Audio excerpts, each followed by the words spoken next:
Les enfants de la nuit. Béatrice comptait les dernières pièces de monnaie dans la paume de sa main, juste assez pour acheter le pain du soir, lorsqu'un inconnu dans la file lui murmura d'une voix calme. Vos enfants, ils sont encore près de vous. Chaque nuit. Ses doigts se figèrent, le cœur battant. Le sol sembla se dérober sous ses pieds. Cela faisait 5 ans qu'elle n'avait pas prononcé leur nom à voix haute, pas même entre les étals du marché où tout le monde la connaissait seulement comme la Sonora qui nettoie les maisons des riches. Et pourtant, cet homme, vêtu de vêtements usés et de sandales déformées, venait de révéler un secret qu'elle n'avait confié qu'à ses prières. Elle ferma précipitamment son porte-monnaie. Ses mains tremblaient. Béatrice travaillait depuis l'aube. Chaque matin, elle quittait son quartier populaire de Querétaro à 6 heures, un vieux thermos de café de haut la serré. Contre elle comme une relique. 2 bus, 3 correspondances, des trottoirs poussiéreux et la fatigue avant même d'arriver. Elle passait ses journées à faire briller des sols qui n'étaient pas les siens, à frotter des vitres donnant sur des jardins qu'elle n'aurait jamais les moyens d'habiter. Les dames qu'elle servait la saluaient d'un sourire poli, sans jamais vraiment la regarder. À la fin de chaque semaine, elle rentrait chez elle avec juste assez pour payer le loyer, acheter quelques tortillas, et mettre une bougie sur le petit autel où brûlait la mémoire de son fils. Sa maison était minuscule, 2 pièces, un patio étroit où séchait le linge, au fond, un petit figuier que Daniel, son fils, avait planté avant l'incendie. Elle avait 42 ans. Mais en paraissait bien davantage. Le miroir du lavabo lui renvoyait un visage qu'elle ne reconnaissait plus, des cheveux grisonnants, des rides profondes autour des yeux, et ce regard fatigué d'eux. Ceux qui ont trop pleuré sans témoin. Chaque matin, elle se promettait de ne plus penser à cette nuit, et chaque soir, la promesse s'effritait dans le silence.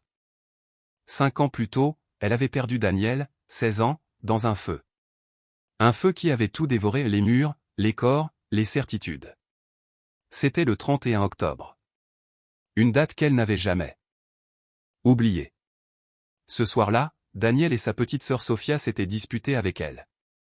Ils voulaient aller à une fête déguisée dans une vieille maison abandonnée, au nord de la ville. On disait que toute l'école y serait.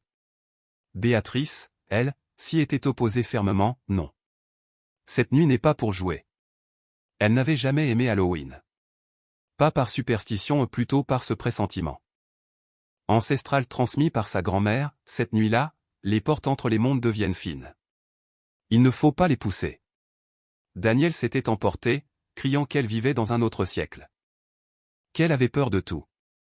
Il avait claqué la porte si fort que le cadre s'était fendu. Sophia, les yeux pleins de larmes, était restée dans sa chambre, obéissante et silencieuse. Cette nuit-là, Béatrice n'avait pas fermé l'œil. Elle avait attendu, assise sur le canapé, une bougie allumée entre les mains, priant pour que son fils revienne. À 2 heures du matin, le téléphone avait sonné. Une voix lointaine, monotone, annonçait la tragédie. Un incendie. 2 adolescents morts. L'un d'eux, Daniel Herrera. Le monde s'était arrêté. Les jours suivants s'étaient confondus dans un brouillard de cendres, de cercueils et de pleurs contenus. Les versions se contredisaient, court-circuit, bougies renversées, imprudence. Tout cela n'avait plus d'importance. Le résultat était le même, son fils était parti, et elle, condamnée à survivre. On avait retrouvé Daniel près d'un autre garçon, au 2e étage. Les pompiers disaient qu'il avait tenté d'aider les autres à sortir. Il n'avait pas eu le temps. Cette phrase, il n'a pas eu le temps, l'a entré jusqu'à la fin de ses jours. Sophia, alors âgée de 14 ans, avait cessé de lui parler. Pendant des mois, elle ne lui avait adressé ni mot ni regard. Elle la tenait pour responsable, s'il y était allé avec ta permission, il ne serait pas mort en cachette. Puis la jeune fille était partie vivre à Guadalajara, chez une tante. Leur lien s'était effiloché comme un fil usé. Quelques appels au début, puis le silence. Béatrice, elle, s'était réfugiée dans le travail. Elle frottait les sols comme on voudrait effacer la douleur. Chaque 31 octobre, elle dressait un autel couvert de fleurs séchées, de photos et de bougies. Elle priait pour Daniel. Pour le garçon mort avec lui, pour les jeunes qui avaient survécu et qui devaient porter cette culpabilité à jamais. Elle ne nourrissait ni colère ni haine. Seulement un vide immense et un amour suspendu. Ce samedi-là, au marché, le vent sentait la farine chaude et la cannelle. Les vendeurs criaient leur prix, les enfants couraient entre les étals. Et les cloches de midi résonnaient au loin.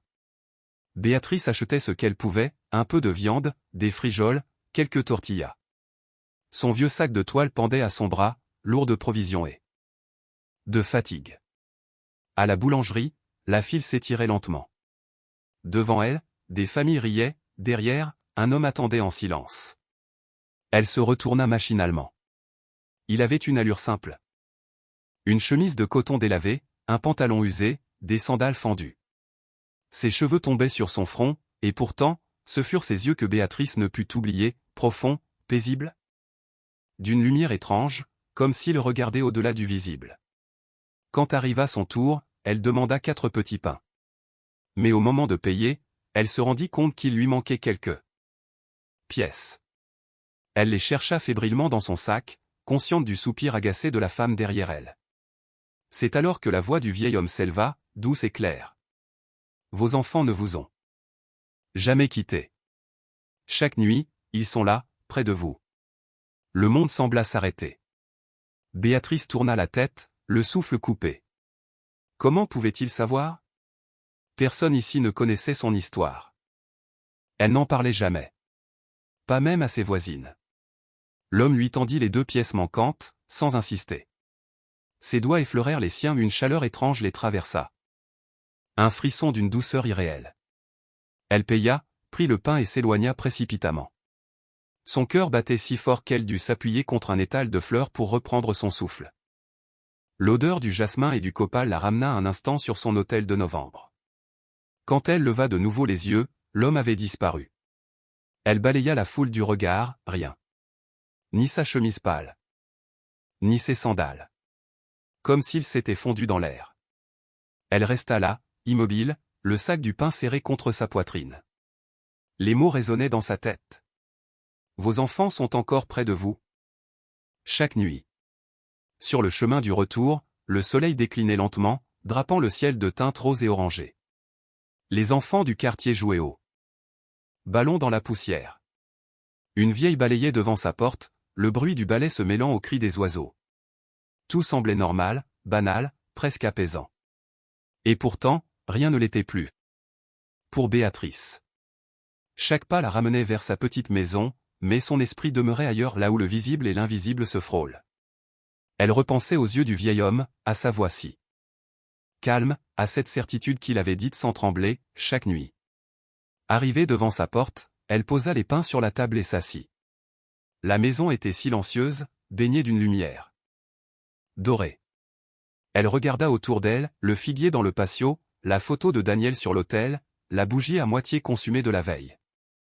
Un souffle léger traversa la pièce, faisant vaciller la flamme. Béatrice sentit ses larmes monter sans résistance. Elle murmura. Daniel? Sophia. Et alors, comme dans un rêve, elle crut entendre un rire d'enfant, lointain, presque familier. Elle ferma les yeux. La main sur son cœur. Cette nuit-là, elle ne dormit pas. Mais pour la première fois depuis 5 ans, ce n'était pas à cause du chagrin.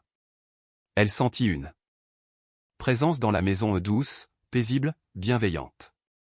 Le vent jouait doucement avec le rideau, le figuier bruissait comme une voix discrète. Elle se leva, alluma une bougie neuve. Et la plaça devant la photo de son fils. La flamme dansait sans vaciller. Béatrice sourit à travers ses larmes. Peut-être que la vieille légende de sa grand-mère avait raison. Peut-être que certaines frontières ne disparaissent jamais tout à fait. Peut-être que l'amour d'une mère est un fil qui traverse la mort sans se rompre. Et chaque soir, en posant le pain sur la table, elle murmurait pour elle-même. Bonne nuit, mes enfants. Je sais que vous êtes là. En rentrant chez elle ce soir-là, Béatrice posa les sacs de provisions sur la table branlante de la cuisine et s'assit sur la seule chaise encore entière. La lumière dorée de la fin d'après-midi traversait la fenêtre et caressait le petit autel installé sur une étagère. Là, un portrait de Daniel, son fils, souriait dans son uniforme de collégien. À côté de la photo, une bougie attendait d'être allumée, rituel qu'elle accomplissait chaque soir depuis 5 ans. Elle fixa le visage de son fils, et ses yeux se remplirent de larmes. 5 années.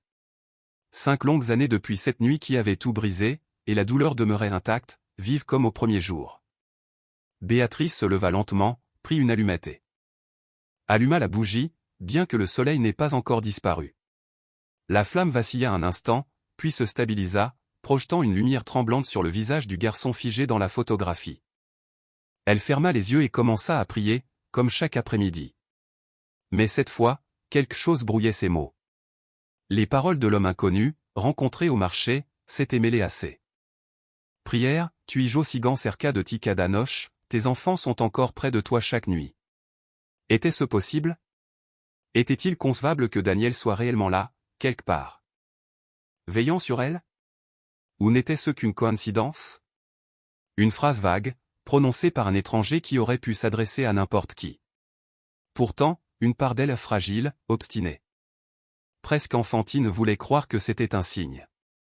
Un message venu d'ailleurs, un rappel que l'amour ne s'éteint pas avec la mort. Cette nuit-là, Béatrice dormit mal. Elle se réveilla plusieurs fois, le regard fixé au plafond, revivant chaque instant de cette rencontre étrange. Et, pour la première fois depuis longtemps, ce n'était plus la culpabilité qui l'envahissait, mais une curiosité nouvelle, douce et déroutante. Les jours suivants passèrent avec une lenteur inhabituelle. Elle poursuivait sa routine, nettoyer des maisons, balayer des sols, laver des draps qui n'étaient pas les siens, mais quelque chose en elle s'était fissuré. Ou peut-être ouvert. À chaque geste, la voix du mystérieux inconnu résonnait dans sa mémoire, tes enfants sont encore près de toi chaque nuit. Cette phrase tournait dans sa tête comme une prière obstinée. Chaque soir, lorsqu'elle rallumait la bougie devant la photo de Daniel, elle se surprenait à murmurer, tu me vois, mon fils? Tu sais à quel point tu me manques. Le mardi suivant, elle dut se rendre à l'hôpital public pour récupérer des analyses médicales exigées par l'une de ses employeuses, une femme sévère qui réclamait régulièrement des certificats pour justifier la santé du personnel domestique. Béatrice s'était levée avant l'aube pour éviter de perdre une journée de travail. 3 bus l'avaient menée jusqu'au centre-ville. Quand elle descendit du dernier, le soleil tapait déjà fort sur le bitume et la foule bourdonnait de précipitations. L'odeur du désinfectant se mêlait à celle du café réchauffé, provenant d'une machine. Des files interminables serpentaient devant chaque guichet, et les conversations formaient un brouhaha ponctué par les pleurs d'un enfant. Béatrice prit un ticket et s'assit sur une chaise en plastique orange, entre une jeune femme qui berçait un bébé endormi et un vieil homme qui toussait dans un mouchoir usé. Plus d'1 heure s'écoula avant que son numéro apparaisse sur l'écran. À la fenêtre, une employée fatiguée lui annonça d'un ton mécanique que les résultats n'étaient pas encore disponibles, un retard au laboratoire. Le cœur de Béatrice se serra. Sans ses papiers pour le vendredi, elle risquait de perdre son emploi. Elle tenta d'expliquer, mais la fonctionnaire, déjà absorbée par le dossier suivant, l'ignora. Elle sortit de l'hôpital, les mains vides et la gorge nouée par cette impuissance familière. Sur le trottoir, elle resta un moment immobile, étourdie par le vacarme des klaxons et la poussière soulevée par les voitures. Appeler sa patronne? À quoi bon? Elle savait déjà la réponse, menace, méfiance, froideur. C'est alors qu'elle le vit. L'homme du marché. Il était là, assis sur un banc à l'ombre d'un arbre. De l'autre côté de la rue. Même vêtements simples, même sandales usées. Même regard calme, profond, presque irréel. Le cœur de Béatrice bondit dans sa poitrine. Ce ne pouvait pas être un hasard. Sans réfléchir, elle traversa la rue en courant, esquivant les voitures, sourde aux cris des conducteurs. Quand elle atteignit le banc, l'homme leva les yeux vers elle et esquissa un léger sourire. Un sourire ni surpris ni moqueur, un sourire d'attente. Béatrice ouvrit la bouche, mais aucun mot ne sortit. Toutes les phrases qu'elle avait préparées pendant des jours s'évanouirent. Ce fut lui qui parla le premier. Parfois, les portes se ferment pour que nous apprenions à regarder par les fenêtres. Sa voix était calme, presque lointaine, comme si elle venait d'un lieu où le temps n'existait plus. Béatrice fronça les sourcils. Elle ne savait pas s'il parlait de ses analyses médicales ou de quelque chose de plus profond. Épuisée, elle s'assit à côté de lui sans demander la permission. Qui es-tu demanda-t-elle d'une voix plus dure qu'elle ne l'aurait voulu. L'homme ne répondit pas directement. Il désigna l'entrée de l'hôpital. Cette femme, là-bas, avec le bébé endormi dans les bras, vient d'apprendre une nouvelle terrible. Son enfant est malade. Elle croit être seule, mais elle ne l'est pas. Béatrice suivit son regard. Comment pouvait-il savoir cela? L'avait-il vu? Était-il entré dans l'hôpital sans qu'elle le remarque? Il reprit, toujours avec la même douceur. Il existe bien des formes de douleur. La tienne, tu la portes depuis 5 ans. Tu crois qu'en agissant autrement, Daniel serait encore ici. Mais certains chemins sont tracés d'avance, et notre rôle n'est pas de les éviter, mais d'apprendre à les parcourir. Le souffle de Béatrice se coupa net. Il avait prononcé le nom de Daniel. Personne, ici, ne pouvait connaître ce nom. Personne ne savait rien d'elle, ni de son passé. Les larmes jaillirent sans qu'elle puisse les retenir. Comment connais-tu son nom? Murmura-t-elle d'une voix brisée. Qui te l'a dit? L'homme la regarda avec une tendresse désarmante, une bienveillance presque surnaturelle. Je n'ai pas besoin qu'on me le dise, répondit-il doucement. Je connais chaque prière que tu as murmurée ces 5 dernières années.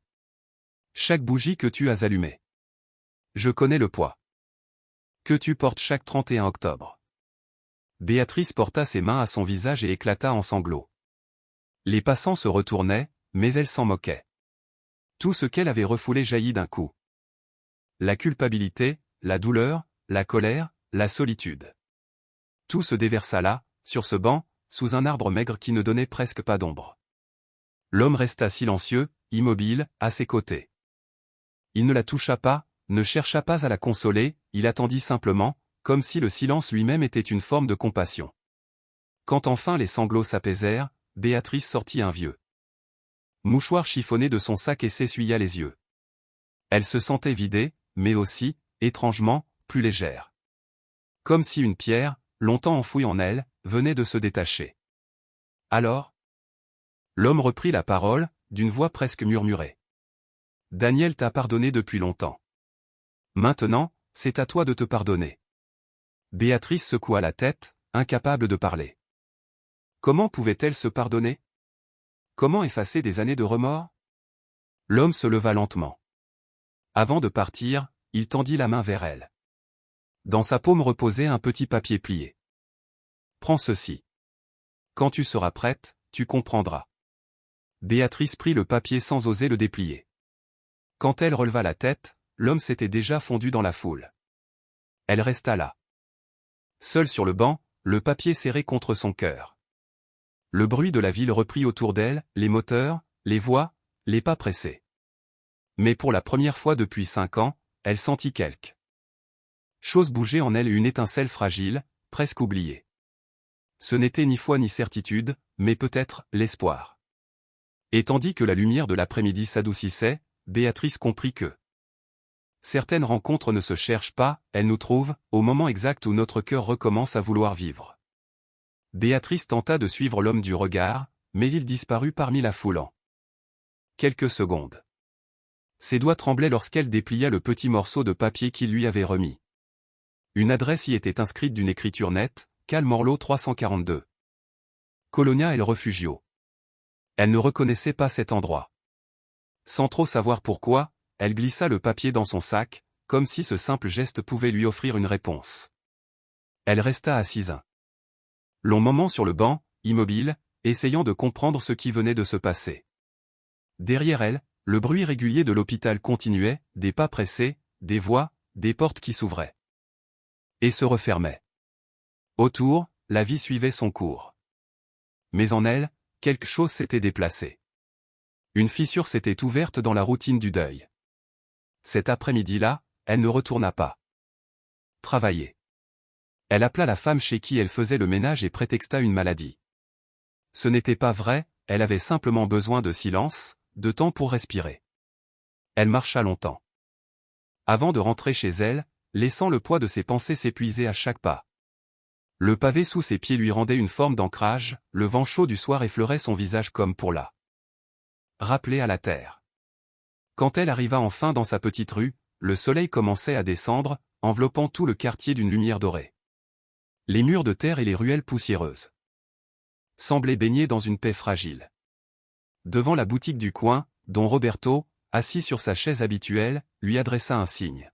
« Buena tarde, Béatrice, dit-il avec bienveillance. Vous avez l'air fatiguée. » Elle hocha simplement la tête, incapable de parler, et continua son chemin. En entrant chez elle, elle referma la porte doucement et se laissa tomber sur la chaise bancale de la cuisine. Le papier était toujours dans sa poche. Elle le sortit et relut l'adresse. Cal Morleau 342. Ces mots semblaient palpiter entre ses doigts. Qui avait-il là-bas? Pourquoi cet inconnu? Voulait-il qu'elle s'y rende? Elle alluma la bougie qui brûlait chaque soir devant la photo de Daniel. Son fils lui souriait depuis le cadre, jeune, plein de vie, vêtu de son uniforme d'école. Elle caressa du bout des doigts le verre qui protégeait l'image. Daniel avait été un garçon bon, respectueux, attentif à ses petites sœurs. Mais il avait aussi été un adolescent curieux. Avide de liberté, désireux de sentir battre la vie. Était-ce un crime? Était-ce juste qu'il soit mort pour avoir voulu aller à une fête? Était-ce juste qu'elle porte à jamais la culpabilité de ne pas l'avoir protégé? Pour la première fois en 5 ans, Béatrice osa revisiter cette nuit sans se noyer totalement dans la douleur.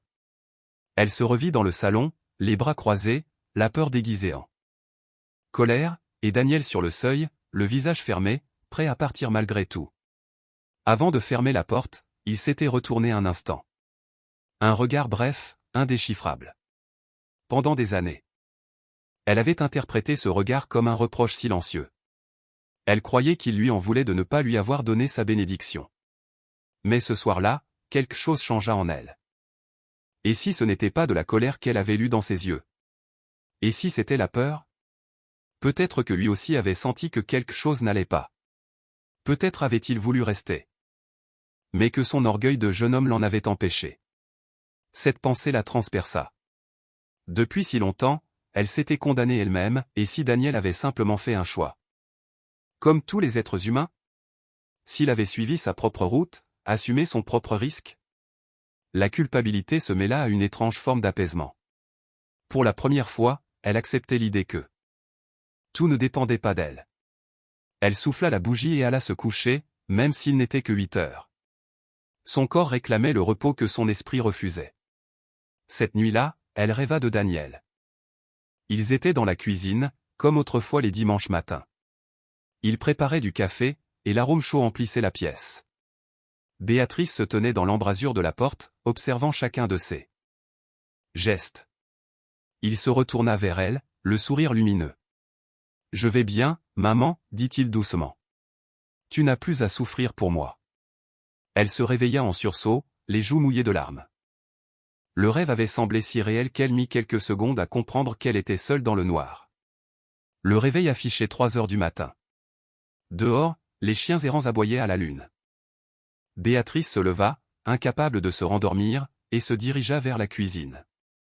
Elle fit chauffer de l'eau et prépara du café, geste machinal qui lui apportait un semblant de calme. Elle s'assit près d'eux.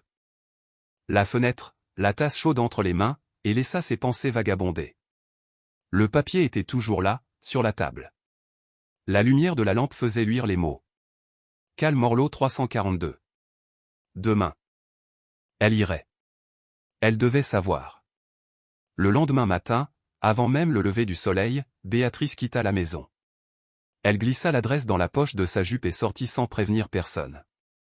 Les rues de son quartier étaient encore plongées dans la pénombre, seules les silhouettes des coqs annonçaient le jour. Elle prit le premier bus pour le centre-ville. Le trajet dura presque 1 heure, le temps pour ses doutes de se mêler au ronronnement du moteur. La Colonia et le Refugio se trouvaient aux abords de la ville, un quartier qu'elle connaissait à peine. Quand elle descendit du bus, le soleil était déjà haut et la chaleur pesait sur les toits. Elle marcha lentement, attentive aux détails, les façades peintes de couleurs passées, les enfants en uniforme courant vers l'école. Les odeurs de pain et de poussière. Tout lui paraissait étrangement familier, comme si elle avait déjà rêvé cet endroit. Elle trouva la rue Morleau sans difficulté. Les numéros des maisons étaient peints à la main, parfois sur des carreaux de faïence, parfois sur la porte même. Elle compta, un à un, jusqu'à arriver au 342.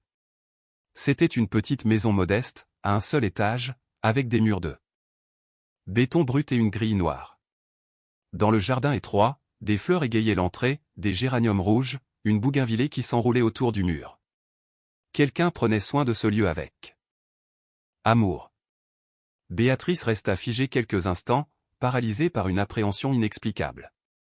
Finalement, elle appuya sur le bouton de la sonnette.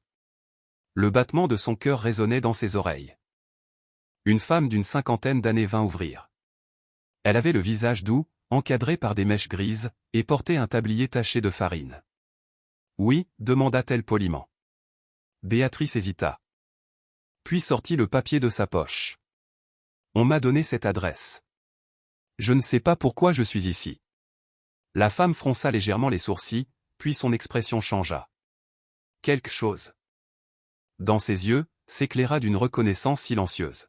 « Entrez » dit-elle simplement en ouvrant la grille. « Nous vous attendions. » Ces mots glacèrent Béatrice. « Nous vous attendions ? Qui donc ?» Elle entra malgré tout, poussée par une force qu'elle ne comprenait pas. Le couloir sentait la cannelle et le savon. Elles arrivèrent dans un petit salon aux meubles anciens, mais soigneusement entretenus.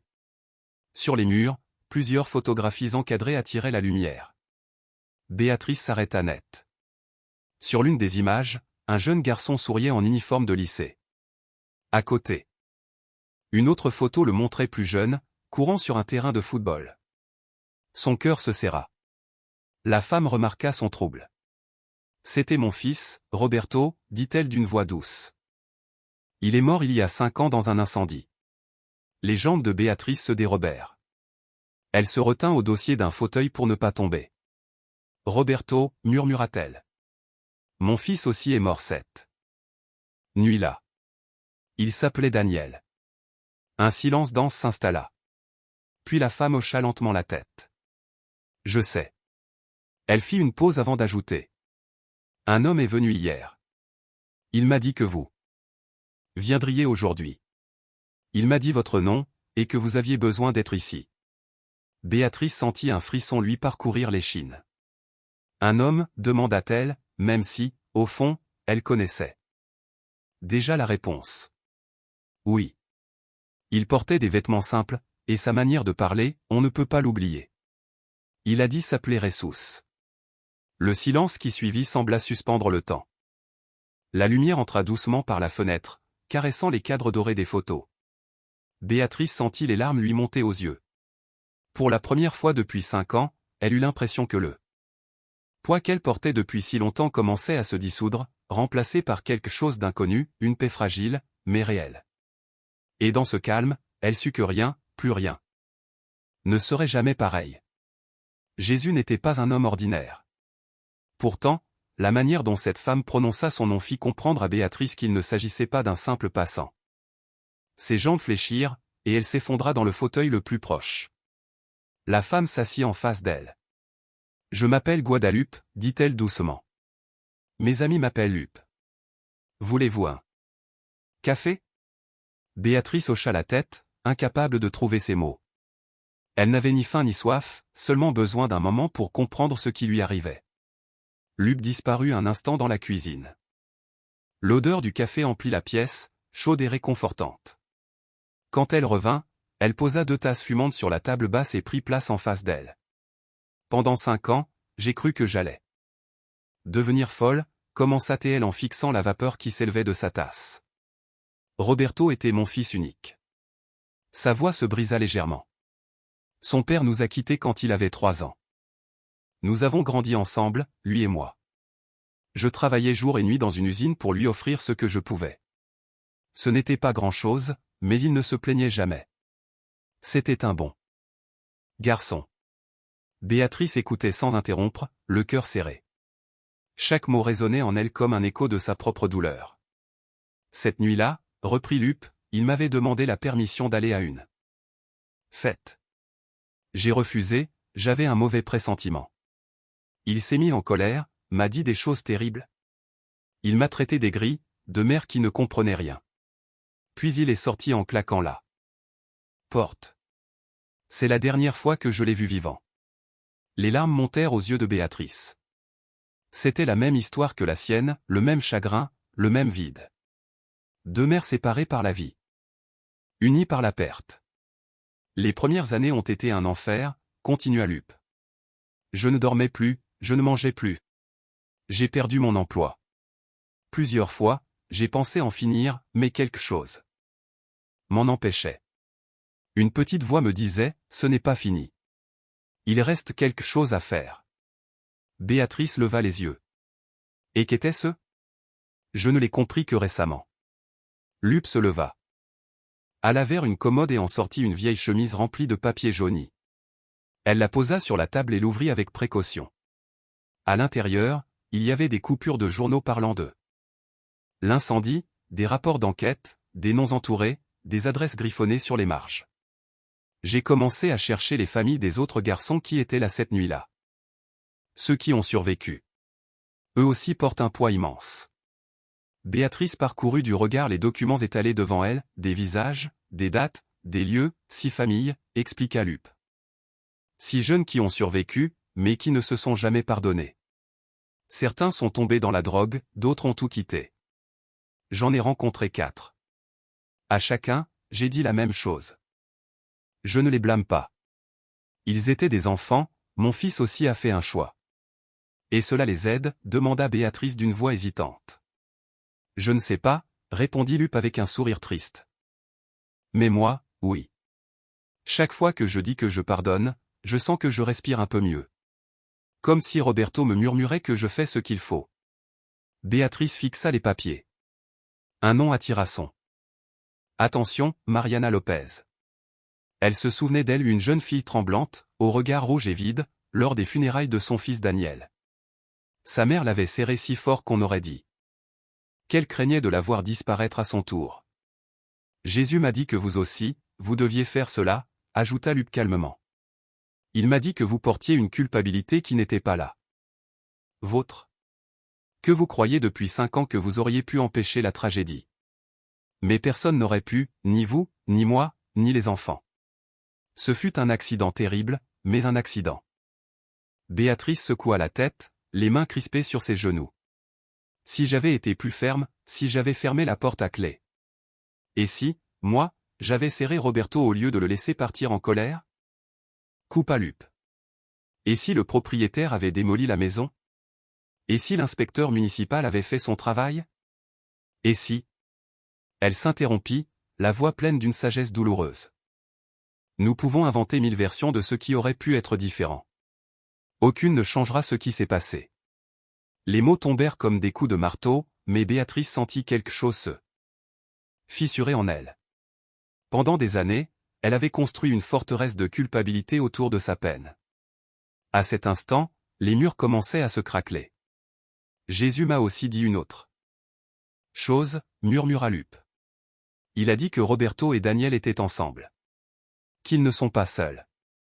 Que le feu n'a pas été la fin, mais seulement un passage vers un endroit sans douleur, sans peur. Vous le croyez vraiment? Souffla Béatrice. Lup resta silencieuse un moment, cherchant ses mots. Je ne sais pas si je crois à tout cela.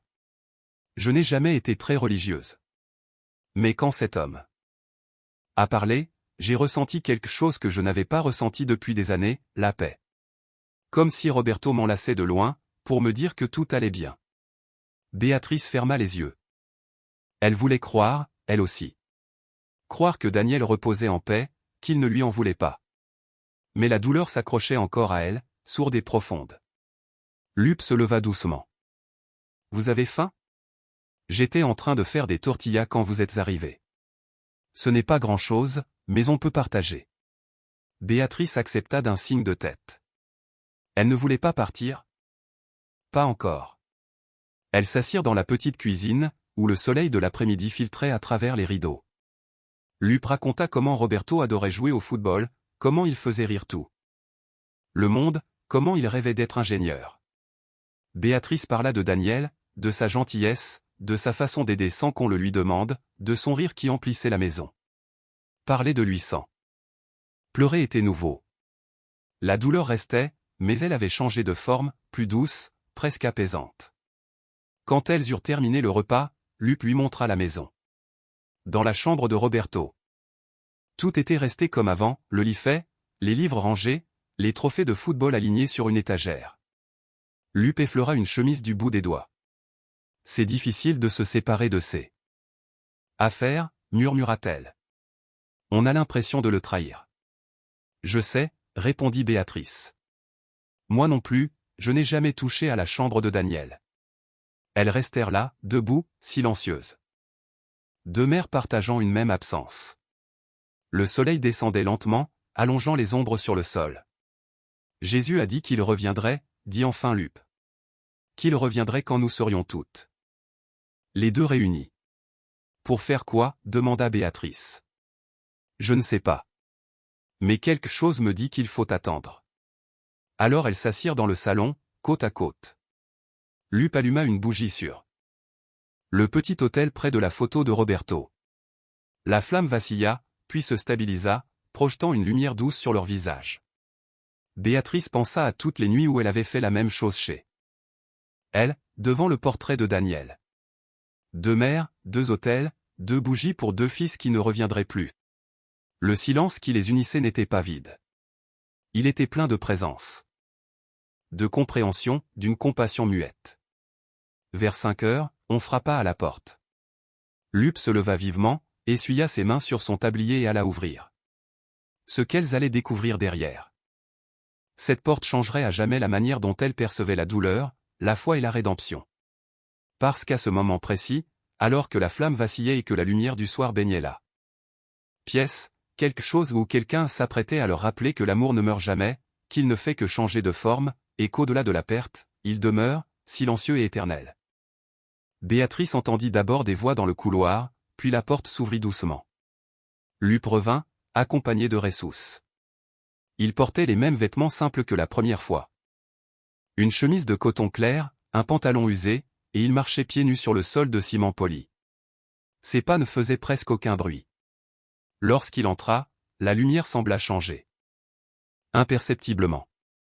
Son regard parcourut la pièce, s'arrêta sur Béatrice, et elle eut la sensation étrange qu'il la voyait entièrement au-delà de son visage fatigué, au-delà même de sa douleur. « Je vous attendais », dit-il simplement en s'asseyant devant elle. Sa voix n'était pas forte, mais elle emplissait tout l'espace, comme si les murs eux-mêmes l'écoutaient. Béatrice sentit un frisson. La traversait. Elle n'avait pas la force de répondre. À côté d'elle, Lup s'était figé, les mains jointes sur ses genoux, le regard perdu entre peur et espoir.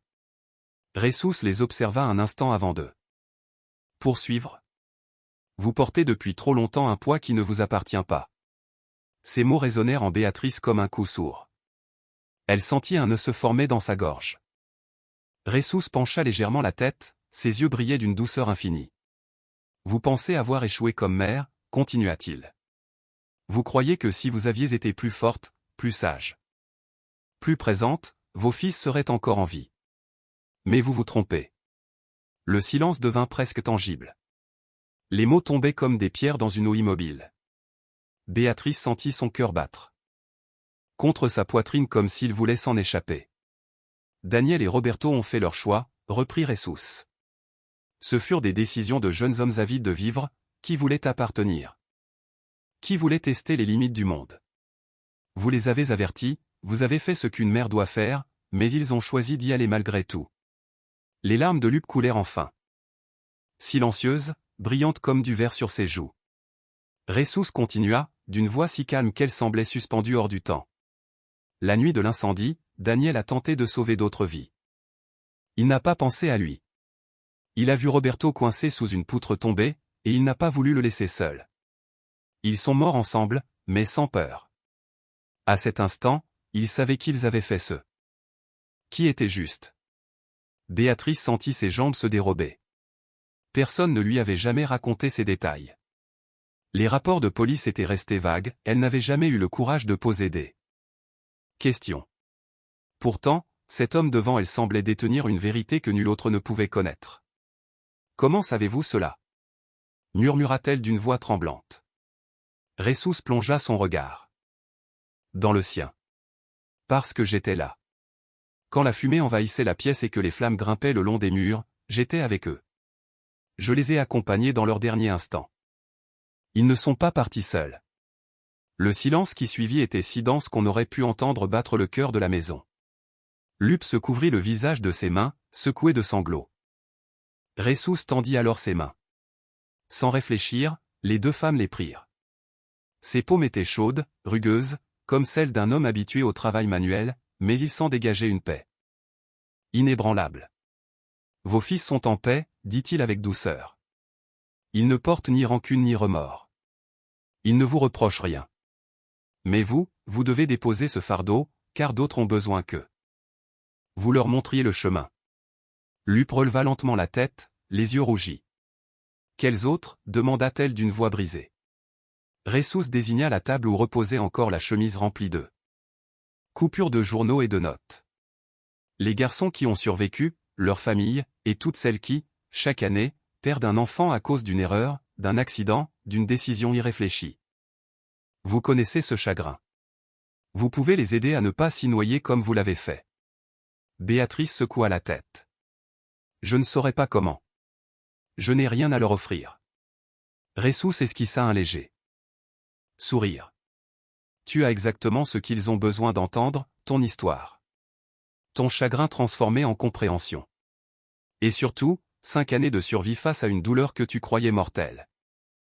C'est plus précieux que n'importe quel discours. Il se leva et s'approcha de la fenêtre. Dehors, la lumière du soir se déployait en nuances d'or et d'ambre, les ombres s'allongeaient sur les murs. Demain, reprit-il, ce sera le 31 octobre. 5 ans jour pour jour depuis la nuit de l'incendie.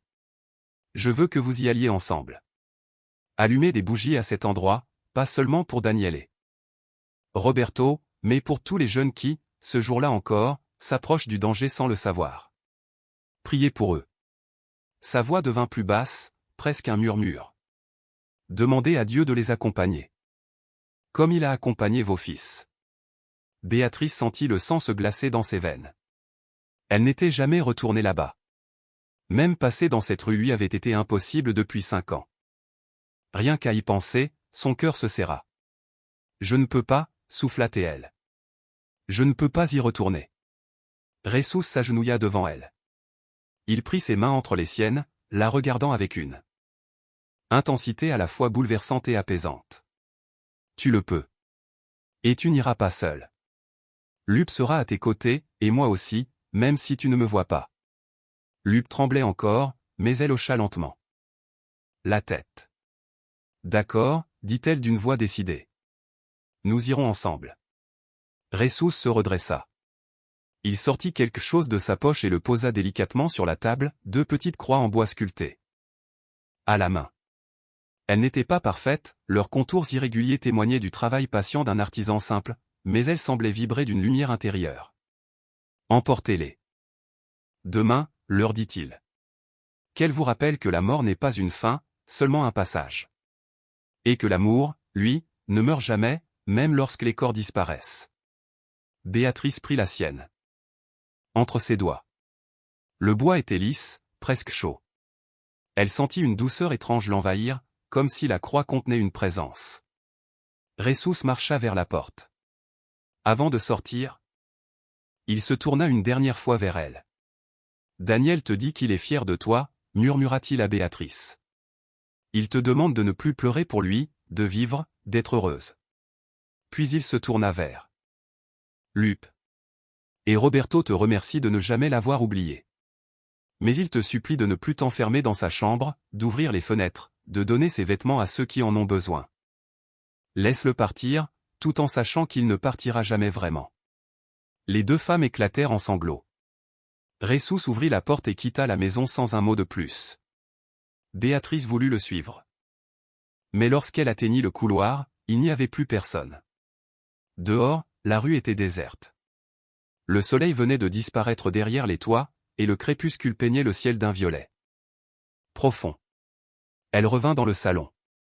Lup était restée assise, tenant la seconde croix contre sa poitrine. Leurs regards se croisèrent. Aucun mot n'était nécessaire. Toutes deux savaient que quelque Chose s'était transformée, une fissure s'était ouverte dans la douleur, laissant passer la lumière. Cette nuit-là, Béatrice resta dormir chez Lup. Aucune ne voulait être seule. Elles préparèrent le dîner ensemble, en silence, partageant de simples gestes, couper le pain, verser l'eau, allumer une bougie. Elles mangèrent peu, puis restèrent dans la salle jusqu'à tard, à parler de leur fils. Béatrice évoqua ce jour où Daniel lui avait appris à envoyer un message sur son téléphone, riant de sa maladresse. Lup, elle, raconta comment Roberto avait ramené un chien errant à la maison et pleurait des jours entiers quand il avait fallu le confier à un refuge. Elles parlèrent aussi de Sofia, la fille cadette de Béatrice, qui s'était éloignée après la mort de son frère. Les appels s'étaient espacés, puis presque tu. Tu devrais l'appeler, dit Lup doucement. Lui dire ce qui s'est passé aujourd'hui. Peut-être qu'elle aussi a besoin d'entendre que personne n'est coupable. Béatrice hocha la tête. Elle savait que son amie avait raison, mais la peur d'un silence au bout du fil, ou pire, d'une voix froide pleine de reproches, la paralysait. Ce sera pour plus tard. Répondit-elle enfin. Demain d'abord. Elles allèrent se coucher, chacune dans une chambre. Béatrice entendit Lup sangloter à travers la mince cloison. Elle pleura aussi, mais cette fois. Ses larmes avaient un goût différent. Ce n'était plus seulement le chagrin, c'était aussi un début de délivrance, un soupçon d'espérance, peut-être même de pardon. À l'aube, elles se réveillèrent en silence. Le 31 octobre était là. Le ciel, chargé de nuages gris, annonçait la pluie. Mais dans leur cœur, quelque chose avait déjà commencé à se lever, une lumière fragile, comme la première flamme d'une bougie allumée dans l'obscurité. Elles prirent le petit déjeuner en silence, un café tiède accompagné du pain que Lup avait acheté la veille. Aucune des deux n'avait vraiment faim. À 9 heures précises, elles quittèrent la maison, chacune tenant une petite croix de bois et 2 bougies que Lup avait préparées avec soin. Le vent du matin était frais, presque apaisant. Mais dans leur cœur, tout semblait lourd, suspendu à un fil invisible. Elles montèrent dans un bus qui roulait vers le nord de la ville. Le trajet leur parut interminable. Par la vitre, Béatrice regardait défiler des quartiers qu'elle ne connaissait pas, des ouvriers pressés, des enfants en uniforme scolaire riant sous leurs sacs trop grands. Le monde suivait son cours, indifférent. Pour elle seule, ce jour portait une gravité que nul ne pouvait soupçonner. Elles descendirent près de l'endroit où s'était élevée autrefois la maison incendiée. Leurs pas ralentirent à mesure qu'elles approchaient, leurs bras entrelacés comme pour se donner du courage. En tournant le coin de la rue, Béatrice sentit ses jambes fléchir. Devant elle s'étendait un terrain vague entouré d'un grillage rouillé. La maison avait été rasée peu après l'incendie. Rien ne s'y était reconstruit depuis. Là où autrefois résonnaient les voix et les rires, il ne restait qu'un espace vide. Une herbe sèche qui poussait entre les gravats, quelques briques noircies par le feu, et le silence. Accrochées à la clôture, des fleurs fanées rappelaient d'autres douleurs, d'autres familles venues déposer leurs souvenirs. Lup fouilla dans son sac et en sortit les bougies. Les 2 femmes les allumèrent en protégeant la flamme du vent avec leurs mains. Béatrice ferma les yeux et se mit à prier. Mais ce n'étaient plus les prières mécaniques qu'elle récitait depuis 5 ans. Cette fois, ces mots prenaient une autre forme, presque un souffle. Elle pria pour les jeunes qui, ce soir-là encore, sortiraient célébrer sans connaître le danger. Elle pria pour leur mère, pour leur père, pour tous ceux qui les laisseraient partir avec cette peur muette dans le cœur. Elle demanda que plus jamais une femme ne vive ce qu'elle avait vécu. Et si, malgré tout, une autre devait porter ce fardeau, qu'elle trouve plus vite la paix qu'elle-même n'avait su trouver. Quand elle rouvrit les yeux, Lup priait aussi. Des larmes roulaient sur son visage, mais son regard semblait plus clair, lavé de quelque chose. Elles attachèrent les 2 croix de bois à la clôture à l'aide d'un ruban. Puis elles restèrent là, debout, sans bouger, jusqu'à ce que les bougies se consument presque entièrement. C'est alors que Béatrice sentit une présence. Elle se retourna, s'attendant à voir Jésus apparaître comme il l'avait promis. Personne. Rien qu'un vent doux qui faisait onduler la mauvaise herbe du terrain. Et pourtant, elle le sut avec certitude, il était là, invisible mais réel. Fidèle à sa parole. Lup lui serra la main. Il est temps de partir, murmura-t-elle. Béatrice hocha la tête. Elles s'éloignèrent sans se retourner. Pour la première fois depuis 5 ans. Béatrice sentit qu'elle pouvait respirer pleinement, sans ce poids écrasant dans la poitrine. Le retour en bus se fit dans un silence apaisé. Le véhicule était bondé de travailleurs rentrant du marché. Ou des usines. Par la vitre embuée, Béatrice voyait les lumières floues de la ville glisser comme des lucioles. Elle ne pensait à rien, ou peut-être à tout. Dans son cœur, quelque chose avait changé. Ce n'était pas la joie, mais ce n'était plus la douleur non plus, une sorte de calme, semblable à celui qui suit une longue tempête. Quand elles descendirent, une pluie fine commença à tomber. Elles pressèrent le pas dans les rues boueuses, évitant les flaques qui reflétaient la lumière des lampadaires. De retour chez Lup, cette dernière mit de l'eau à chauffer pour le café. Béatrice s'assit à la table, sortit son téléphone. Plusieurs messages l'attendaient, des femmes pour qui elle faisait le ménage. L'une d'elles lui annonçait qu'elle n'aurait plus besoin d'elle. Qu'elles avaient trouvé quelqu'un de plus fiable. Béatrice lut le message avec une étrange neutralité.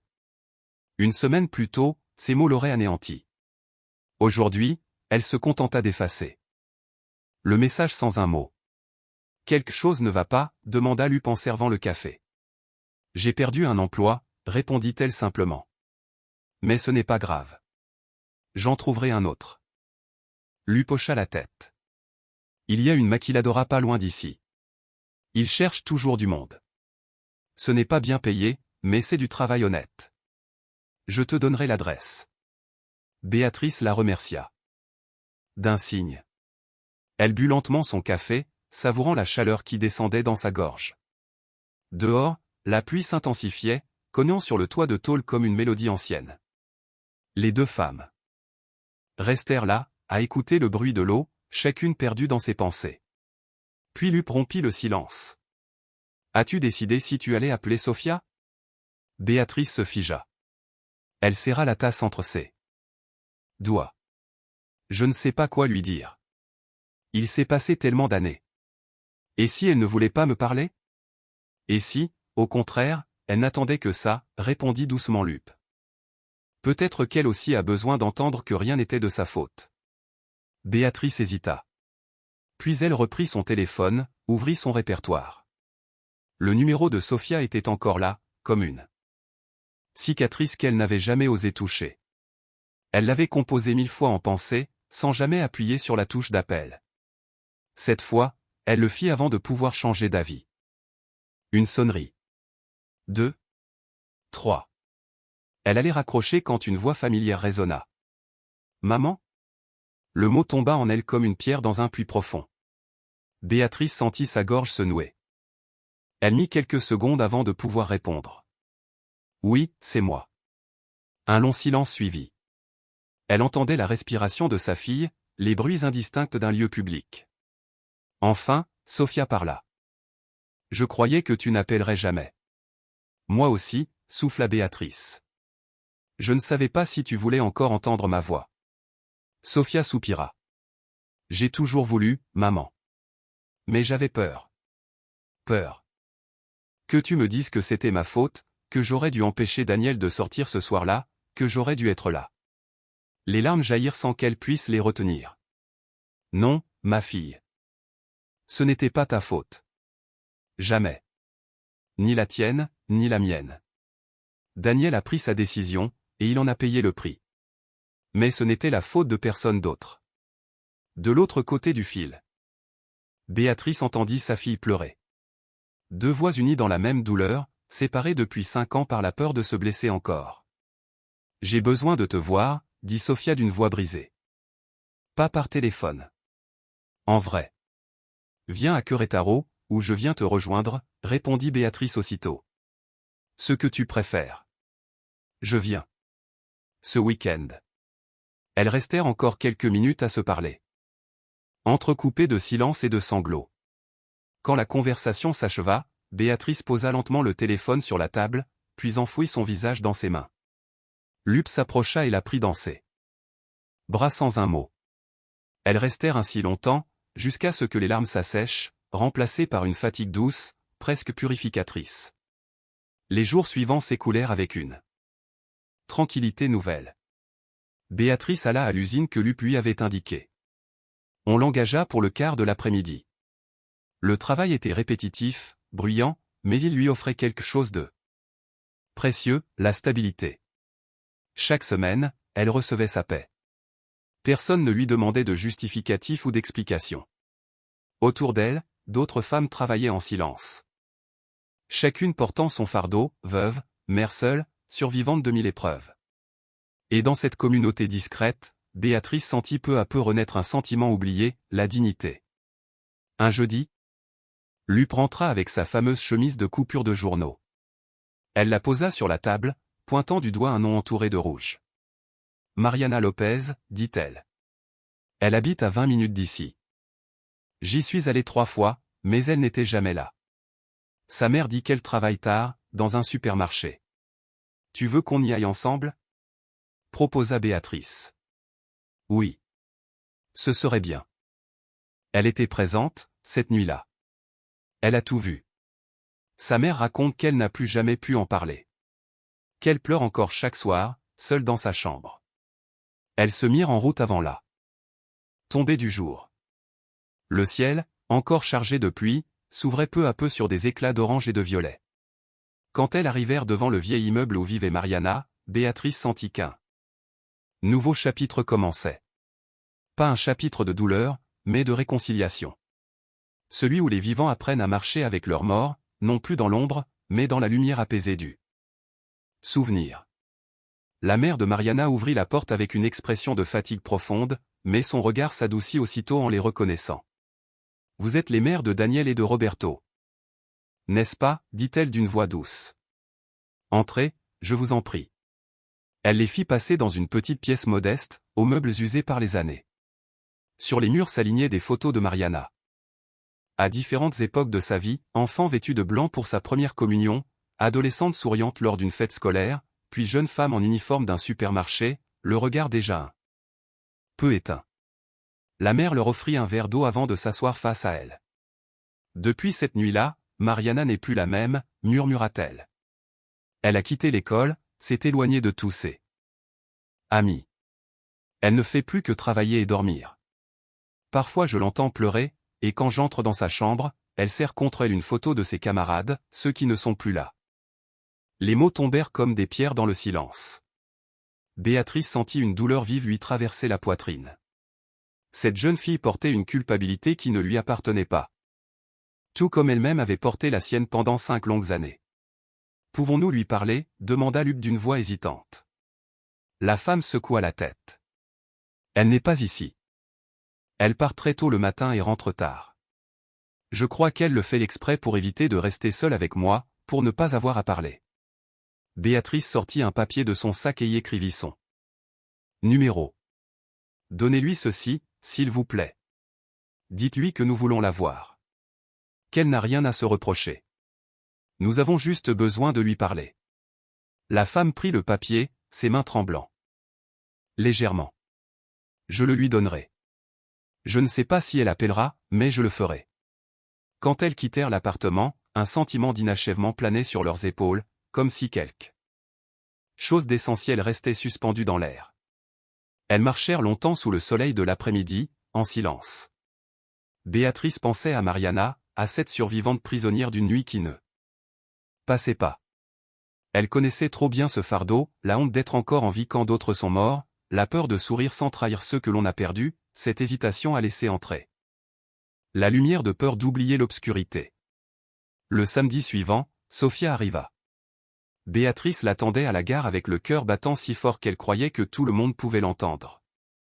Quand elle vit sa fille descendre du car, elle eut un instant de vertige, l'adolescente de 14 ans qu'elle avait embrassée pour la dernière fois n'existait plus. Devant elle se tenait une jeune femme, les cheveux longs, le regard grave, marqué par le poids de trop d'années vécues sans douceur. Elles s'enlacèrent sans un mot. Les larmes vinrent toutes seules, silencieuses, partagées. Dans ce geste suspendu, 5 années d'absence s'effacèrent. Béatrice serrait sa fille contre elle comme pour la protéger de tout ce qui les avait séparés. De retour à la maison, Sophia entra.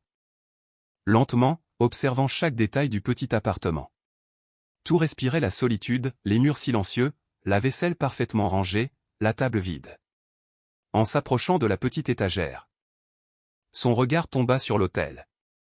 La photo de Daniel trônait au centre, entourée d'une bougie et d'un chapelet. Sophia effleura le cadre du bout des doigts. « Il me manque encore tous les jours, » dit-elle d'une voix à peine audible. « À moi aussi, » répondit Béatrice. Elles s'assirent au salon et parlèrent pendant des heures. Béatrice raconta tout, la rencontre avec cet homme qu'elle croyait être Jésus, la maison de Lupe, la visite sur le lieu de l'incendie, les paroles qui avaient apaisé sa douleur. Sophia l'écoutait sans l'interrompre, les yeux humides, absorbant chaque mot comme une prière. Quand sa mère eut terminé, elle resta un long moment silencieuse avant de demander. « Tu crois vraiment que c'était lui? Jésus ?» Béatrice hocha lentement la tête. « Je n'ai pas d'autre explication. Il savait des choses que personne ne pouvait savoir. Et quand il parlait, c'était comme si tout ce que j'avais vécu ces années prenait enfin un sens. » Sophia essuya ses larmes. « J'avais besoin d'entendre ça. J'avais peur que Daniel soit mort en me détestant, parce que je n'étais pas avec lui ce soir-là. »« Il ne t'en voulait pas, ma fille, » répondit Béatrice en lui prenant les mains. « Et moi non plus. Jamais je ne t'ai tenu responsable. Je me suis éloigné parce que je ne savais pas comment parler de lui sans sombrer. Moi aussi je me suis enfui, » avoua Sophia. « Je suis parti à Guadalajara pour échapper à la douleur, mais elle m'a suivi partout. » Ce soir-là, elles dînèrent ensemble dans la petite cuisine. Béatrice avait préparé le plat préféré de Sophia quand elle était enfant, un simple ragoût de poulet parfumé au laurier.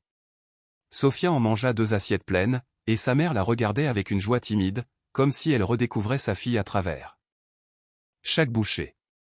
Après le repas, elles lavèrent la vaisselle côte à côte, leurs gestes retrouvant une harmonie ancienne. Pour la première fois depuis 5 ans, la maison retrouva quelque chose de vivant, la chaleur d'un foyer. Le lendemain matin, Sophia demanda à aller au cimetière. Béatrice hésita, puis acquiesça. Elle n'y avait pas mis les pieds depuis des mois, inventant toujours une raison pour repousser ce moment. Mais cette fois, elle se sentit prête. Elles achetèrent des fleurs au marché des lys blancs, les préférés de Daniel, et prirent le bus vers le cimetière. La tombe était propre. Quelqu'un était venu récemment, des fleurs fraîches y reposaient déjà. Béatrice sentit une chaleur douce lui envahir le cœur, son fils n'était pas oublié. D'autres se souvenaient de lui. Elles déposèrent leur bouquet et restèrent debout, silencieuses. Puis Sophia prit la parole la première. Elle parla à son frère comme à un ami, lui disant qu'il lui manquait. Qu'il avait été un grand frère attentionné, qu'elle regrettait de ne pas avoir pu lui dire adieu, et qu'elle espérait qu'il soit en paix, où qu'il soit. Quand vint le tour de Béatrice. Sa voix tremblait mais restait ferme.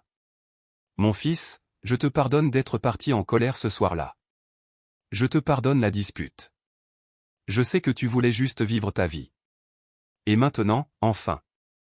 J'apprends à vivre la mienne sans que ton absence me détruise. » Lorsqu'elles quittèrent le cimetière, le soleil était haut et l'air brûlant.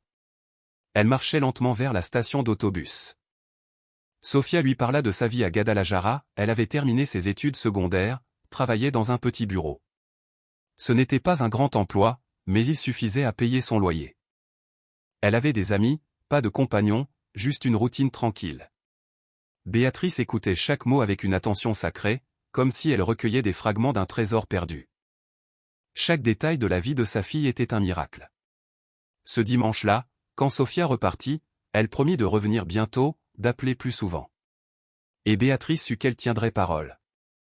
Quelque chose avait changé entre elles. Le mur invisible qui les séparait s'était enfin effondré. Le lundi matin, Béatrice se réveilla avec une sensation nouvelle. Pour la première fois depuis des années, elle n'éprouva pas ce poids écrasant de culpabilité dès qu'elle ouvrit les yeux.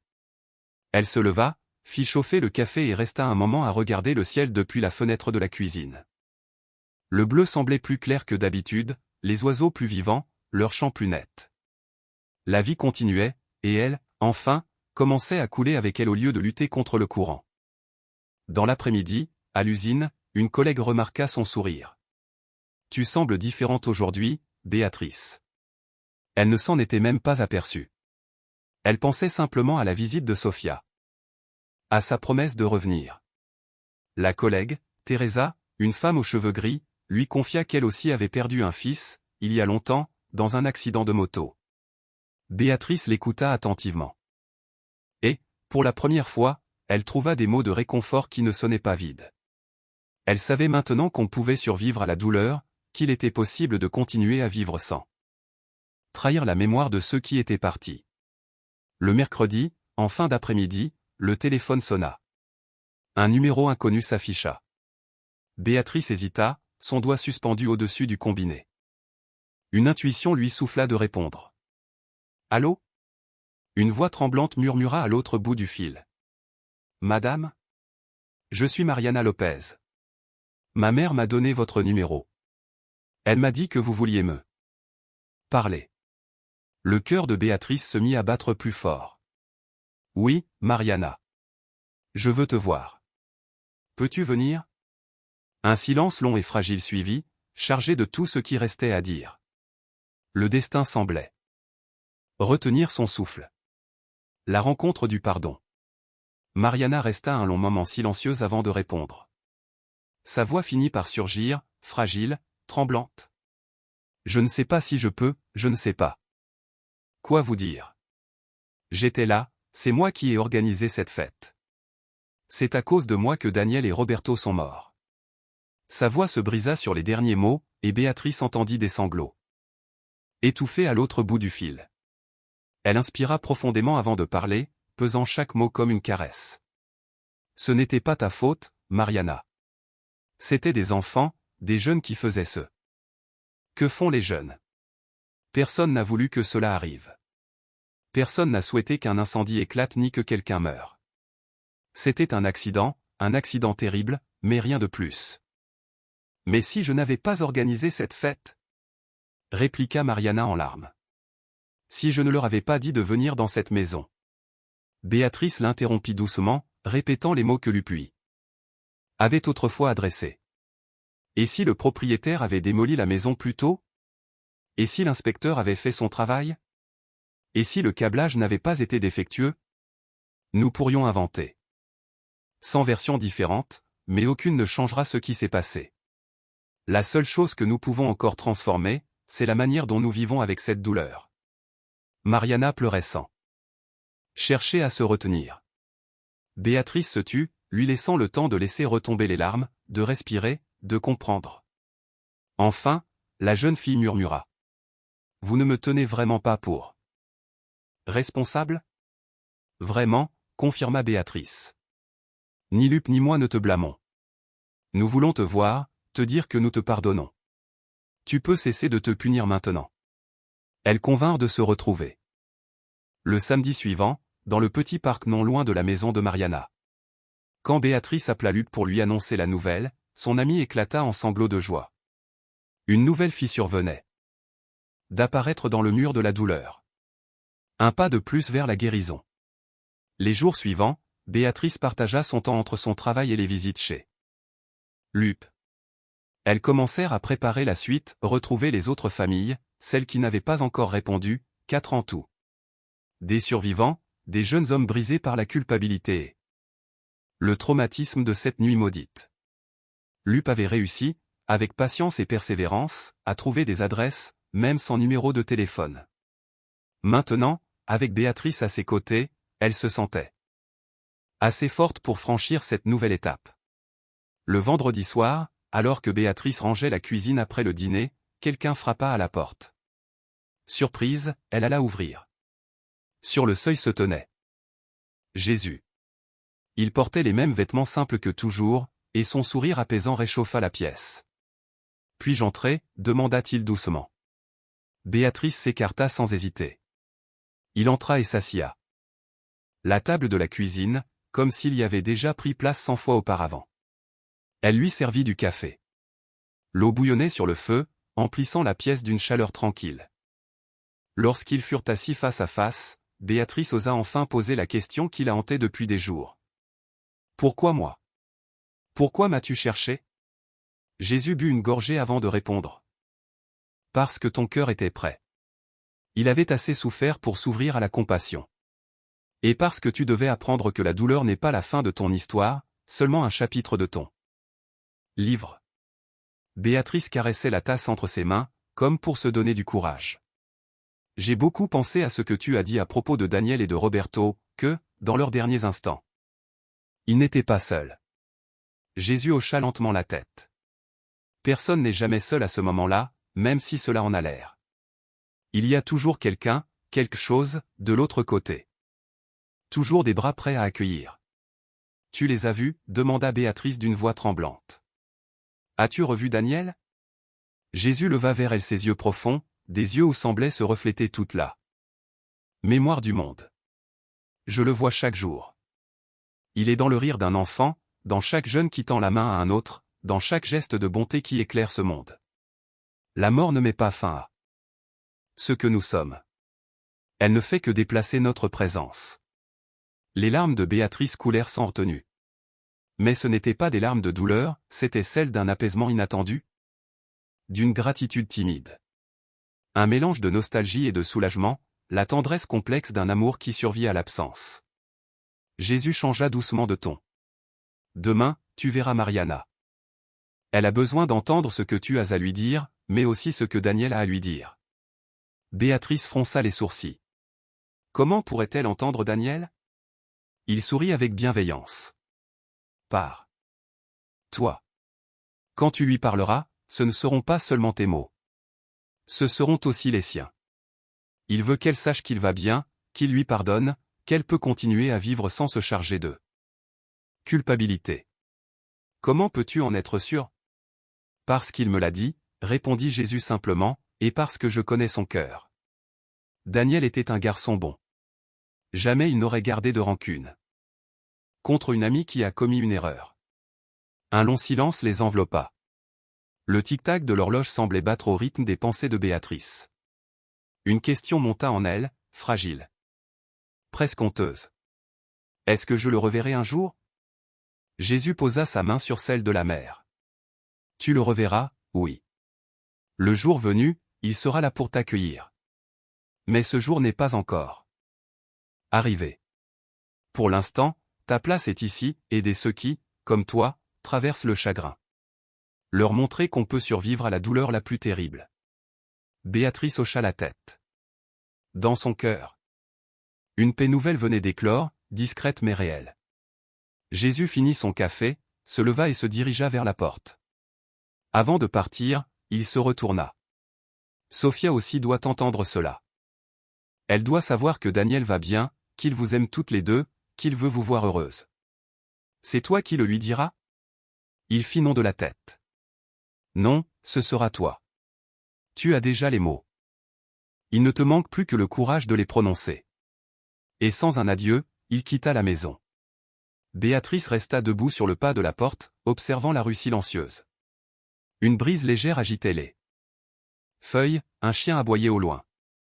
Tout semblait ordinaire, banal, et pourtant elle savait qu'elle venait de vivre quelque chose d'extraordinaire, une nouvelle visite de cet homme mystérieux qui l'avait guidée sur le chemin du retour vers la vie.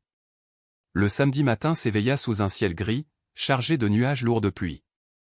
Béatrice retrouva Lupala. Station d'autobus. Toutes deux étaient nerveuses, incertaines de ce qui les attendait. Est-ce que Mariana viendrait? Et si elle regrettait? Elles arrivèrent au parc 20 minutes avant l'heure. C'était un petit espace de quartier, avec quelques jeux d'enfants rouillés, des bancs de béton sous de vieux arbres. Des mères bavardaient pendant que leurs enfants riaient sur les balançoires. Une scène d'une banalité rassurante, presque irréelle, comme si le monde pouvait être à la fois si doux et si cruel. Mariana arriva à l'heure. Une jeune femme frêle, à peine 20 ans. Les traits tirés, de profondes cernes sous les yeux, les épaules courbées sous un fardeau invisible. Quand elle aperçut les deux femmes, elle hésita, figée par la peur, puis s'approcha lentement et s'assit face à elle. « Merci d'être venue, dit Luc d'une voix douce. Mariana hocha la tête sans lever les yeux. Ses mains tremblaient sur ses genoux. Béatrice sentit une vague de compassion immense l'envahir. Cette jeune fille avait vécu 5 ans en enfer. Comme elle. Peut-être pire encore, car à la douleur s'ajoutait le poids écrasant de la culpabilité. Béatrice prit la parole. Nous voulons que tu saches une chose, Mariana. Nos fils ont choisi d'aller à cette fête. Ils savaient qu'ils ne le devaient pas.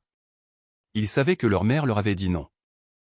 Mais ils y sont allés quand même, parce qu'ils étaient adolescents, parce qu'ils voulaient se sentir libres, vivants. Elle s'interrompit un instant, les yeux brillants de larmes. Tu n'es pas responsable de leur choix. Tu faisais simplement ce que font les jeunes, célébrer la vie, rire, rassembler des amis. Ce n'est pas un crime d'avoir voulu cela. Ce qui est arrivé ensuite n'était ni ton œuvre ni ta volonté. Mariana releva la tête, bouleversée, incapable de parler. Des larmes coulaient lentement sur ses joues. Luc posa une main sur son épaule. Nous ne sommes pas venus pour raviver la douleur, mais pour la transformer. Alors, dans le silence du petit parc, un étrange apaisement les enveloppa. Les rires des enfants au loin se mêlaient au bruissement des feuilles. Et pour la première fois depuis des années, le monde ne semblait plus hostile. Béatrice pensa à Daniel, à ses yeux rieurs, à sa voix lorsqu'il lui disait qu'un jour, tout irait mieux. Elle sut, sans l'ombre d'un doute, qu'il était là, quelque part entre le vent et la lumière, témoin de ce moment où la vie reprenait son cours. Ce jour-là, aucune pluie ne tomba. Seulement des larmes, mais des larmes qui lavaient plutôt qu'elles ne blessaient. Le pardon avait trouvé son visage, et dans ce petit parc oublié, 3 femmes commencèrent à respirer à nouveau. Ce n'était pas ta faute, murmura Béatrice d'une voix douce mais ferme. Mais c'est moi qui leur ai dit de venir, répondit Mariana, la gorge serrée. C'est moi qui leur ai dit que ce serait amusant. C'est moi qui ai choisi cette maison. Et pourtant, ils auraient pu dire non, l'interrompit Luc calmement. Ils auraient pu partir dès qu'ils ont vu que la maison était en mauvais état. Ils auraient pu appeler leur mère quand l'incendie a commencé. Mais ils ne l'ont pas fait, parce que les jeunes croient qu'ils sont invincibles. Ils pensent que rien de grave ne peut leur arriver. Mariana leva enfin les yeux. Ses paupières gonflées trahissaient des heures de larmes. Son regard se perdit un instant dans le vide avant de revenir vers elle, chargé d'une détresse presque enfantine. Si seulement je pouvais remonter le temps. Si je pouvais tout refaire différemment. Nous le voudrions toutes, souffla Béatrice. Moi, j'aimerais avoir fermé la porte à clé ce soir-là. Luc voudrait avoir serré Roberto dans ses bras au lieu de le laisser partir fâché. Et toi, tu voudrais ne pas avoir organisé cette fête. Mais aucune de nous ne peut changer le passé. Tout ce que nous pouvons faire, c'est apprendre à vivre avec.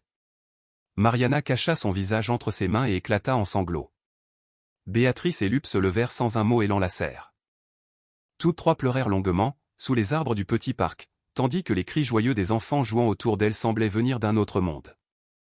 Elles pleurèrent pour Daniel et pour Roberto, pour les années volées, pour la culpabilité et la douleur, pour ce fardeau invisible qu'elles portaient encore simplement parce qu'elles étaient vivantes. Quand enfin leurs larmes s'apaisèrent, elles s'assirent à nouveau sur le banc. Mariana essuya ses joues avec la manche de sa vieille veste. Daniel était quelqu'un de bien, dit-elle d'une voix éraillée. Il m'aidait toujours avec les maths, et Roberto me prêtait ses notes quand je manquais un cours. Il ne méritait pas de mourir. Non, confirma Béatrice doucement. Mais ils sont partis, et maintenant, c'est à nous deux. Trouver une façon d'avancer. Pas en fuyant la douleur, mais en la transformant. En faisant quelque chose qui aide les autres. Elles lui parlèrent alors de la liste de Lup, les autres familles touchées par le drame, celles qui, comme elle, portaient le poids de cette nuit maudite. Elles lui demandèrent si elle connaissait d'autres jeunes qui avaient survécu à la fête. Mariana hocha la tête, certains avaient quitté la ville, d'autres s'étaient tout simplement volatilisés, mais 2 d'entre eux vivaient encore à Querétaro. Tu pourrais nous aider à les retrouver, proposa Lup. Tu pourrais leur dire qu'ils ne sont pas seuls, ajouta Béatrice. Qu'il existe un chemin pour sortir de la culpabilité. Mariana resta silencieuse un long moment, les yeux fixés sur le sol. Puis elle acquiesça lentement. Je vais essayer, dit-elle. Je ne sais pas s'ils voudront me parler, mais j'essaierai. Elles passèrent tout l'après-midi à discuter dans ce parc. Mariana raconta que sa vie était devenue depuis cette nuit, les crises d'angoisse, les cauchemars, la peur d'être heureuse, cette impression d'être indigne de la joie. Béatrice et Lup l'écoutaient, reconnaissant dans ses mots leurs propres blessures. Et dans cet échange douloureux, quelque chose commença à guérir. Pas totalement, peut-être jamais, mais assez pour respirer un peu plus librement. Quand le soleil commença à décliner, elles se dirent au revoir en se promettant de se revoir bientôt. Mariana les serra fort contre elle avant de partir. « Merci » murmura-t-elle.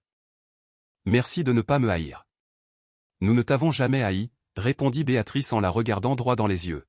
« Maintenant, c'est à toi d'apprendre à ne pas te haïr toi-même. » Les mois qui suivirent apportèrent des changements inattendus. Grâce à Mariana, elles purent contacter 2 autres jeunes survivants de l'incendie.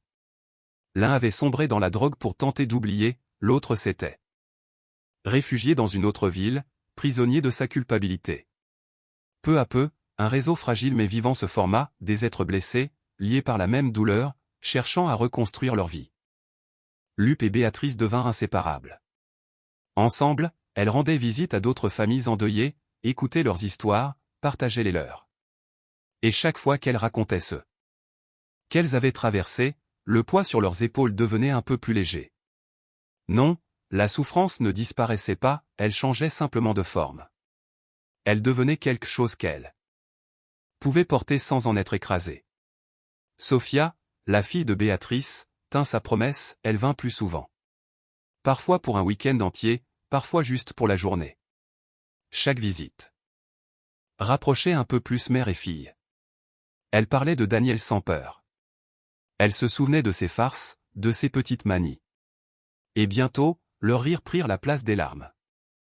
Dans ces éclats de joie, il y avait une célébration de la vie, non plus une plainte pour la mort.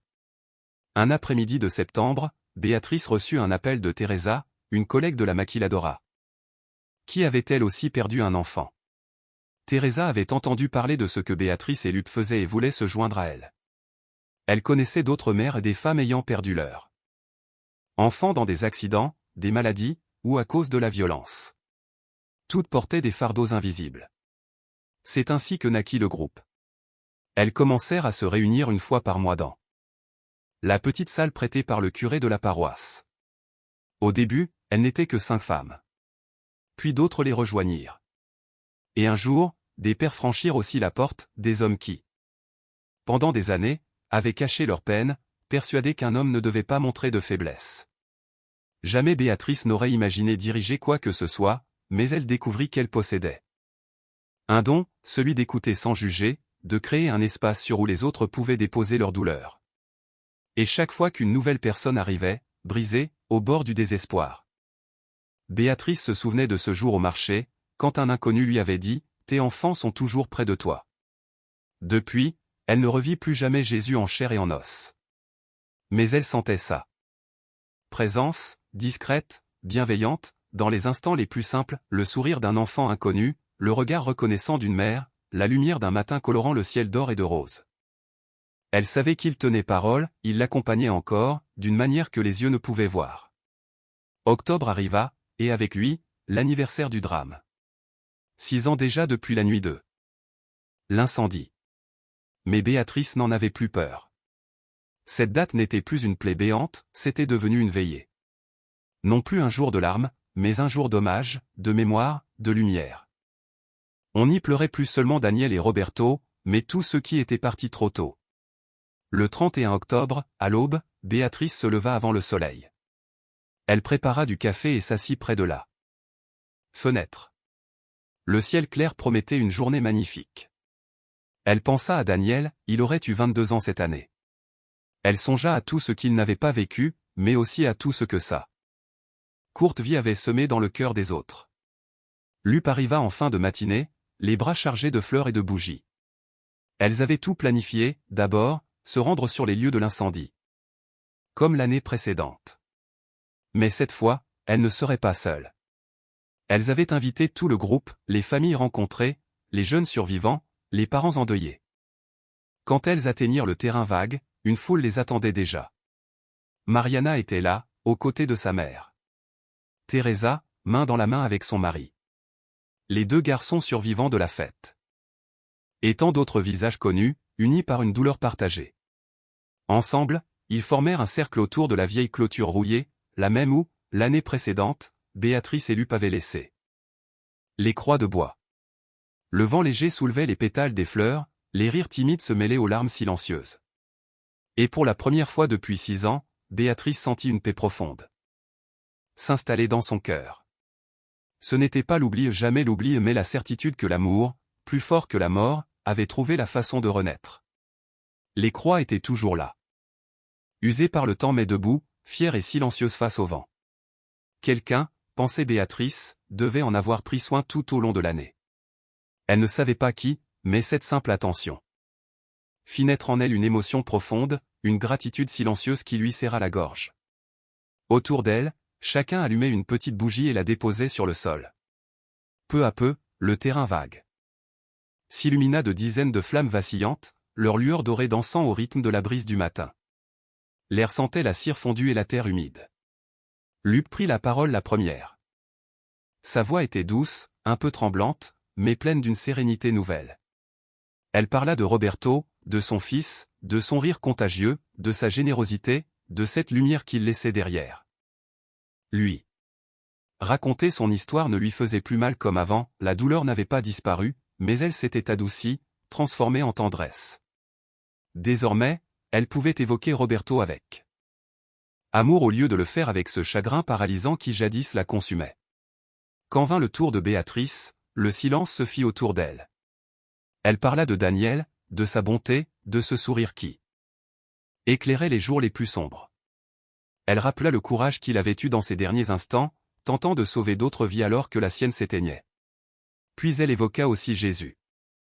Cet homme mystérieux qui était apparu au moment où tout semblait perdu, celui qui avait posé sur elle un regard de compassion et lui avait appris qu'au cœur même de la douleur pouvait naître la lumière.